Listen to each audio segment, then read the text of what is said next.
Okay, evening folks. It's we're sitting at about 8:45 Monday evening. I hope your Monday went well and the first day of the week. We're getting to the end of the month. I hope you've had a productive month. Okay, so we've had the introduction video. I'm sure most of you have seen that. And tonight what we're going to do is we're just going to do a little vid on how we go about making slings for weapons. Now, once again, you can buy these things as accessories, but they're pricey, like I've said before. So I'm going to show you my way, and my way is not the best way, but and hopefully you can learn a thing or two, or maybe use the tip. I find it works for me. It's cheap, doesn't cost anything. You just got to look around and find the material. I'll show you what it is now. Coffee is ready, and hopefully, I don't know, I think they all hunkered down already because it's got quite chilly in in good old Ganubi this evening. And so the only one I've got with me is my faithful, and there she is.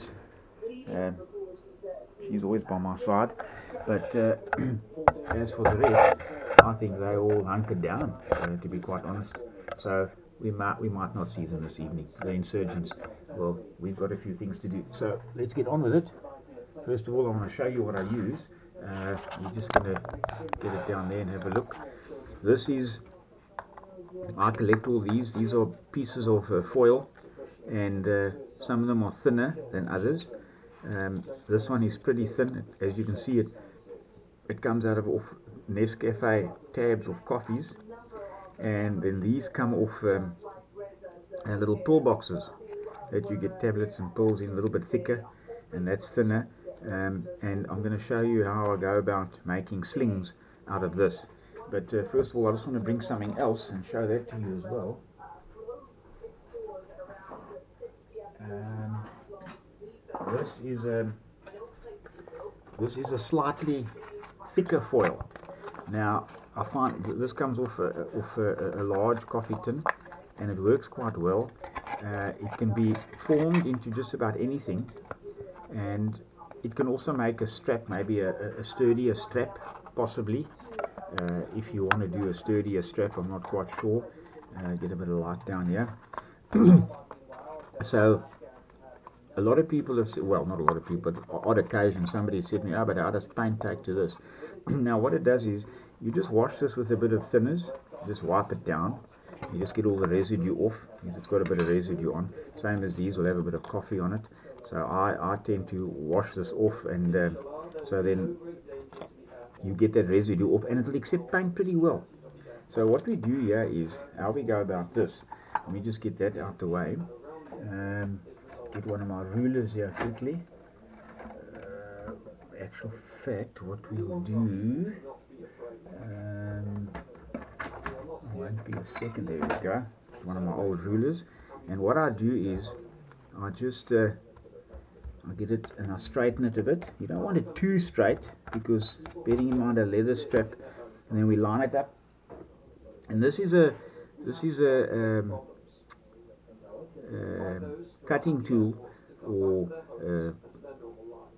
they call it, you can call it a scalpel or whatever. It's a little hobby knife, and this one is an Alpha, as you can see, Japanese made, and I've had this for many years. I bought this probably in about 2005, and it came with a set of 30 blades, and I'm still using those original blades. And I must admit, there are guys out there that say, oh geez, they changed these blades, and but you know what, this thing lasts me a long time. I've had this other one for such a long time. This is another old one, and this is even an older one. I think I got this back in the 80s.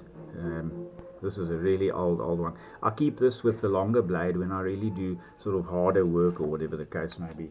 So but what we'll do is we'll use the Alpha tonight, and then what I do is I just scribe a little bit off, or cut a piece off there, and as we go along, as I said, my system is not perfect, and then what we do is I just measure with the eye, and because the strap is not very, so what we do is we measure with the eye, and we cut a piece off there like that, and we go as not onto the ruler obviously, and we get a sliver off like that.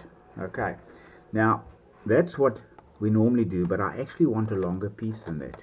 So what I'm going to do is I'm going to get another, but that's basically what you need. Here's a nice piece. This is what I use the other strap for, and I cut the other strap. So what we'll do is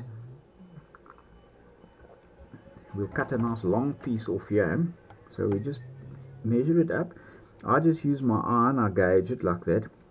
A lot of guys get quite pedantic, and they measure this, and they quite look. I must admit, I like my models to be historically correct, and there is in the modeling fraternities, and like I said to you before, I'm by no means a professional, but I do what I do to get my results, and that I'm happy with. So there we go. Now let's get this out of the way, and you'll get guys out there who, what in the modeling fraternity they term rivet counters. A rivet counter, shame. You know what? I actually quite like those guys, and there are a lot of people out there. Oh, I don't like these guys and rivet counters. You know, modeling is supposed to be fun. Oh, I had fun, but I want my model to be historically correct. So, if it's historically correct, then at least there's a certain amount of achievement, and you've now you've got yourself um, a kit or model or diorama that is fairly historically correct. But as a lot of you know from my um, Facebook page, I like the time and the period to be correct. But bearing in mind World War II covered nearly just over 6 years, and in those 6 years so much happened, you cannot build a kit or a diorama to exactly everything. Not there's still stuff coming out to this day of World War II, and there is no ways that you can pinpoint exactly that soldier was there at that time, etc., etc., etc. So as long as you got the uniform correct, as long as you got the whatever vehicle you're using must be pretty correct, eh? And you got your scene, like let's say if you're doing a scene in France or etc., etc., etc. So have the vegetation almost 100%, and then you make up your own character. You can give your soldier any name, as long as you're not giving a German soldier a pommy name or something like that. So that is why I always like to, like if I'm doing an Hungarian soldier, you get the nice Hungarian name. Like some of you will remember the diorama that I'm finishing with Lieutenant Ugrik and Captain Ferenc. Those are all Hungarian names. Uh, Clothing is correct, everything is correct. I've just created my own character. So as long as the model itself, in my opinion, is historically correct, I'm happy with that. So the rivet counters have got a place, but they can get a bit tedious. Okay, so let's get back down to the strap. So we've got our sliver there. So what I like to do now, I like to get my I've got these old helping hands, and they work quite well. So I know they're a bit rusted, but to me, I've had them for years. Then what I do is I get this clipped in between the two of these, like that. Careful not to tear it. So there's your strap, okay? Right, that's what we're going to work with. Now, what we do is we need to get some Humbrol paint, and we'll get Humbrol Matte 62. And what we'll do is we're going to give it a lick of paint. So we'll just open that up quickly, and we'll get that open. And something I tend to use a lot of is well, not a lot, but I mean use a fair amount of toilet paper. So we must give our Humbrol a good old stir. And then I poured some thinners last night, so we must always have our thinner base close by. So one thing about Humbrol, it always needs to be stirred. And a lot of guys say, oh geez, I'm using my Humbrol, using enamel paint, Humbrol's terrible, this, that, and the next thing. And they say, it says matte, but I've got a sheen to it, or it's shine. No, they haven't stirred it properly. You've got to stir it. You've got to stir it. So what we'll do is we'll stir it up. I used this leather just the other night. This is number 62. This tin's probably about 25 years old, and this shows you the quality of this paint. It's actually absolutely phenomenal. So what we'll do is we'll get that, just give that a good whip. Okay. So just make sure we get as much of that off of my stirring stick. And by the way, just as a matter of interest, and you might not, just something a sideline, that there, folks, is genuine Japanese bamboo out of Japan, just so that you know. I've probably got 3 of these pieces, and they're probably well over 30 years old. Just a little bit of information there. Okay, so what we're going to do, we'll get our number 4. My brushes that I use are not expensive.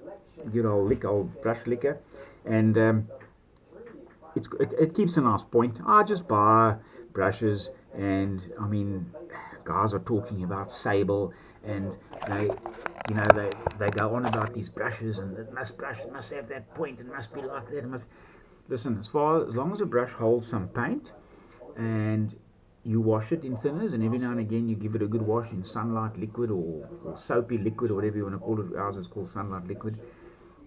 It'll last. I mean, it's not a problem. So there are guys out there that will pay in rand value nearly 120 rand for one brush.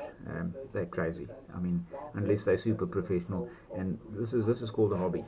So I can get results with that brush, which I probably paid about $20 for. So okay, so what we're going to do is we're going to paint up our strap. So it's quite simple. So we're just gonna, let me just get my magnifying glass down so I can see where I'm going.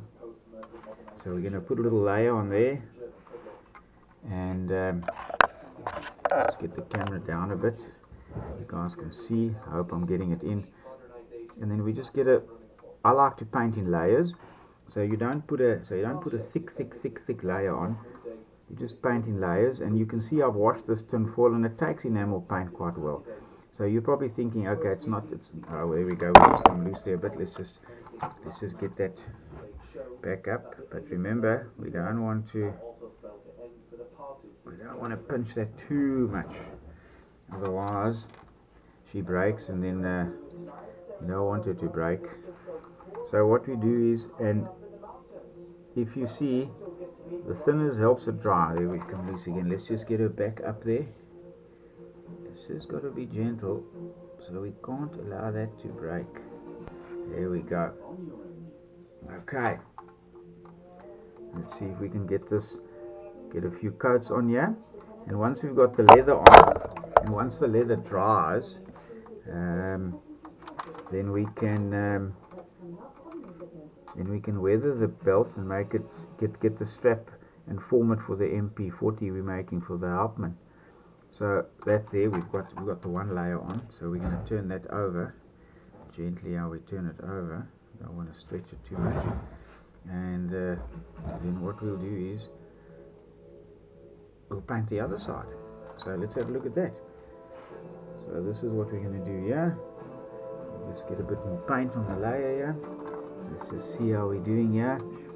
Now we've got to paint both sides, but bearing in mind, we come loose again, that's not a problem. We'll get that right. Turn that around a bit. Just get that in there. There we go. Okay. You've also got to paint the edge of this foil, because if you don't paint the edge of the foil, then that's going to look silly. So you've got to paint the edge of the foil as well, and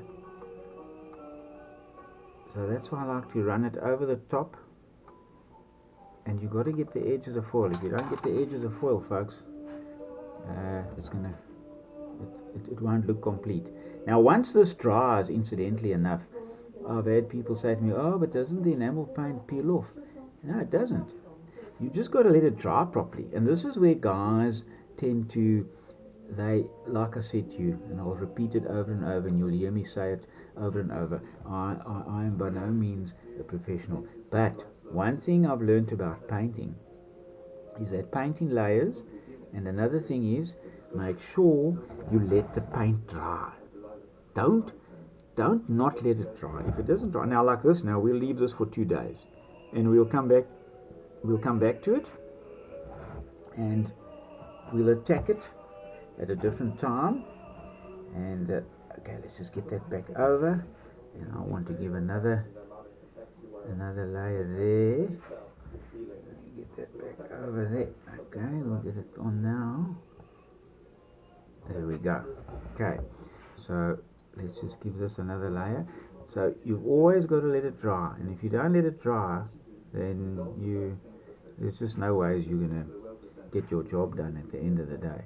So we need to let it dry. So once it's dry, so we'll get that on there, and let's have a look. I just want to look under my magnet. Yeah, we got the edges there. Yeah, we got the edges. Okay, now there's the edge over there. We need to get that edge, and there's a shiny bit, and there's the edge. Well folks, there we go. That's where we are. So that is now the strap, and as you can see there, it's already drying. I don't know if you can see, it's already drying, and but we can't work with that yet. Now if I start working with that and start molding it and start twisting it and folding it and making the buckle and attaching it to the MP40, now you must understand, you'll see the MP40, that's the MP40. So you're probably thinking to yourself, okay, that MP, look at the size of the MP40, look at the length of the strap. But you must remember, that strap goes double, and it fits because it's a sling. So what it does is it's adjustable to fit over your shoulder or tight around your chest, however the soldier's wearing it. And all soldiers were not the same. So now what we'll do is, I'm not going to do it tonight, possibly Wednesday. I'll show you, we'll make the little clips that where the sling fits into. Now we cut that out of very thin winding wire. I must actually show you quickly in this video. This is my little box of clips here. So what I'll do is I'll make the clips, or not the clips, I'll make it out of that. So that gives you an idea. So we'll bend that and we'll attach it to the MP40, and then I'll put the strap through that, and that will be the link, or the loop where the strap goes through, that's on the weapon. So that's what we'll be using there. But anyway, we'll get to that one. That's a bit fiddly. That's going to take a little bit of time, and we'll get to that. Anyway, that's just a short one for tonight, and I hope that will help somebody. And then if you like the video, like it, subscribe, and be ready for the next one. So we must just rinse off our brush, dry that properly, and we'll put that away. I always like to make sure my brush points are with the plastic end. And folks, you have a good evening, and thanks for watching, and we will touch base soon. Cheers.